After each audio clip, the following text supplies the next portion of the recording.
جو آپ نیکی کریں لیکن اسے خوش آپ لوگوں کو کرنا چاہیں تو وہ نیکی نہیں ہوگی، وہ نیکی ریا ہے کہ اللہ کی عبادت اسے لوگوں کی خوشنودی، اللہ کی بندگی خوش لوگوں کو کرنا، اللہ کے سامنے صدقے کی صورت میں، زکوٰۃ کی صورت میں، نوافل اور فرائض کی صورت میں جانا، لیکن رضا لوگوں کی چاہنی، تو اسے ریا کہتے ہیں۔ اور یہ شرک اصغر ہے، اس کے بارے میں کہا گیا کہ یہ شرک اصغر ہے، اس کے قریب بھی نہیں بھٹکنا اپنی زندگی میں۔ قیامت کے دن کہا جائے گا، ریاکار کہیں گے یا اللہ ہم نے تو نیکیاں کی، ہماری نیکیوں کا ثواب کہاں ہے؟ تو پھر حکم ہوگا جن کو دکھانے کے لیے نیکیاں کی تھیں جائیں ان سے ثواب مانگیں، میرے لیے اگر نیکی کی ہوتی تو ضرور تمہیں اس کا ثواب ملتا۔ تو اس لیے اپنی زندگی میں چھوٹی نیکی کریں، بڑی نیکی کریں، کم کریں یا زیادہ کریں، تو وہ خالص ہونی چاہیے، اس میں دکھاوا، ریا، یہ چیزیں ہرگز نہیں ہونی چاہیے۔ اور یہ بھی یاد رکھ لیں، اگر ہمیں اللہ تعالیٰ کی رضا مل جائے، اس کی خوشنودی مل جائے، باقی ہمیں کچھ بھی نہ ملے، تو ہم سب کچھ پانے والے بن جائیں گے۔ محمود غزنوی نے ایک دن کچھ قیمتی موتی لیے اور افسروں کے سامنے لے کر وہ موتی آپ نے پھینک دیے اور کہا جی چن لو، اٹھا لو، جس کو جو مل جائے وہ اسی کا ہے۔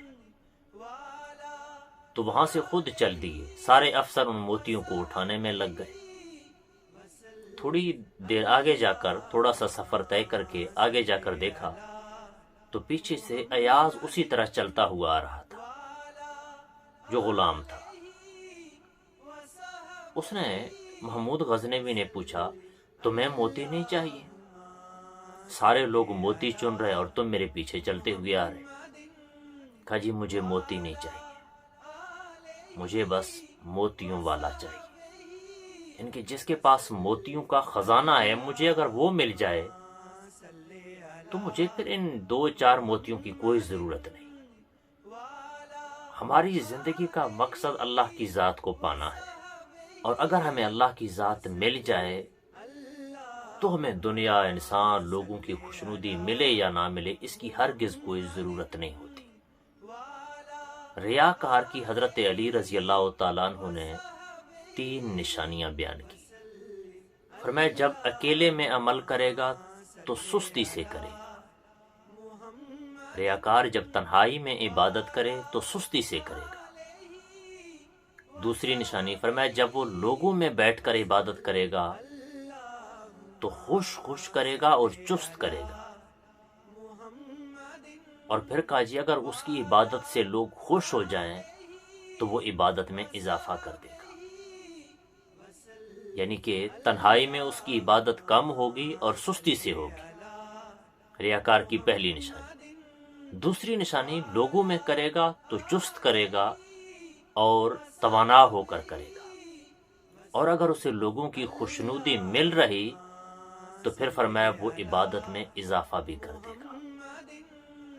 اب اس میں کہیں بھی اسے اللہ کی ذات نہ یاد ہے، نہ اس کی چاہت ہے، نہ اس کی رضا ہے، تنہائی میں ہے یا مجلس میں ہے، یا عبادت کو کم کرنا ہے، زیادہ کرنا ہے، تو کسی جگہ پر اللہ کی رضا اس کے مد نظر نہیں۔ اس کے مد نظر صرف ایک چیز ہے کہ لوگ میری عبادت سے کتنا خوش ہوتے ہیں، کس حد تک داد دیتے ہیں، اور کتنی میری تعریف کی جاتی ہے۔